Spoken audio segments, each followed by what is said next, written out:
Si Papa Jesus ang may kagustuhan nito. Dahil kahit ako gusto ko rin siya pagalingin sa pamamagitan ni Kristo. Para lang to nagdahilan eh. Ang sakit ni ate, automatically kinukulam talaga siya. Kaso yung mangkukulam, kusa siyang pinalis ni Kristo. Dapat ito nagsisigaw eh. Kanina sumigaw ng malakas, di ba? Pero nawala. Ano nga yung pakiramdam mo? Pakiramdam mo? Okay na po. Saan ka galing? Saan ka galing bansa, Nay? Cyprus. Oh, shoutout mo yung taga lugar niyo, Nay. Sa Batangas. Hindi yun. Doon saan kang galing kanina. Sa San Juan, Batangas. Hindi yun yung bansa kanina pinuntahan mo. Shout out kayong lahat yan. Oh, ngayon, shoutout mo naman yung taga Batangas, Nay. Shout out lahat ang mga taga Batangas. Pero ngayon talaga totoo na alam ko, kahit alam ko naman kung niloloko ako ng pasyente ko, alam ko naman kung nagsisinungaling sila eh. Totoo, mali na yung paningin mo, di ba? Opo. Kanina, Wala, hindi ko na Kasalamin ako. nakasalamin. Di ba yung nakaupo ka doon sa nakapula na babae yun, doon ka natutulog ng parang nakangangay. Tapos dito yung yung kapatid mo yan, nandiyan sa lalaki na yan.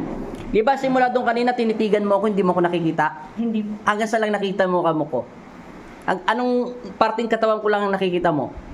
Yung malabo. Tumapat ka doon sa upuan ni nanay, doon sa pinakamalayon. Yun. Wala ka pang salamin ha. Sige, pumunta ka ron. Doon sa tabi ni nanay. Ano na sa atin? Yan. Titigan mo kung makikita mo na kung gaano ko kapangit. Yan. Kasi diyan ka nakapo kanina sa kapula eh. Ano ngayon? Nakikita mo yung mata kong pangit? Nakikita mo po. Ha? Nakikita mo na. Oo. Nakikita mo na yung buong mukha ko. Di ba ilang beses mo ko tinititigan dyan sa nakapula na nakaupo dyan? Di ba hindi mo ko makita? Hindi. Oh, hindi niya ako nakikita kanina. Marami na nagsasabi. Alam ko yan, basta yung pasyente ko, titig ng titig sa akin, tapos ganun sila ng ganun ng mata. Oh. Para silang naduduling sa akin. Yung parang, wala akong mukha, nakikita lang nila yung katawan ko, pero yung mukha ko hindi niya nakikita. Yun ba yung totoo kanina nakita mo? Ngayon nakikita mo na ako. Lagi ko nang tinitignan ito. Oh, kanina niya pa ako tinititigan eh. Kaya nga biniro ko sa kanya para siyang aso natutulog doon, laki ng bibig. Tapos matulog naman ako. Tapos natalagay na ginagalit. Oo. Ako lang ang tinititigan niya diyan kanina. Yung demonyo, tinititigan ako. Pinasulog na katawan niya. Kasi hindi niya ako makita. Ngayon magsalamin ka. Salamin ka. Mas madilim, mas malinaw pa yan kaysa sa dati. Wala kasang naghaboy ako aking salamin. Tignan mo.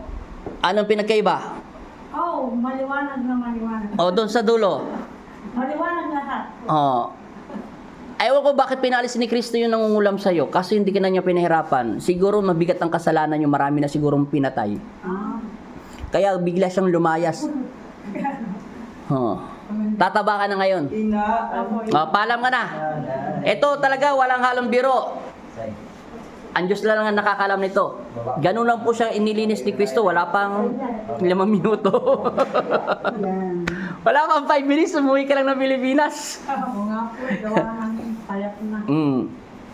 Automatically kinukulam ka, tinatrabaho ka. Bayad ka. Binayaran ka. Payak na. Para dasalan. Kalkulado ka nagdarasal sa'yo, nasa parting probinsya siya. Kasi nakita ko may dagat eh. Alam, ang amoy papunta ron eh. Kaso, habang nagdarasal ang utak ko, bigla siyang umalis sa katawan mo. Hindi siya makakatakas, Nay. Wala pang espiritong nakatakas sa akin kung hindi ko siya papakawalan. Nakaklose siya yun, Nay. Nakakadena ng apoy. Pero bigla nagtanggal yung kadena. Ibig sabihin, si Kristo lang may karapatan magtanggal yun. Kaya ganyan kakamahal niya. May dahilan kung bakit siguro sobrang salbahe na yung ginawa sa'yo.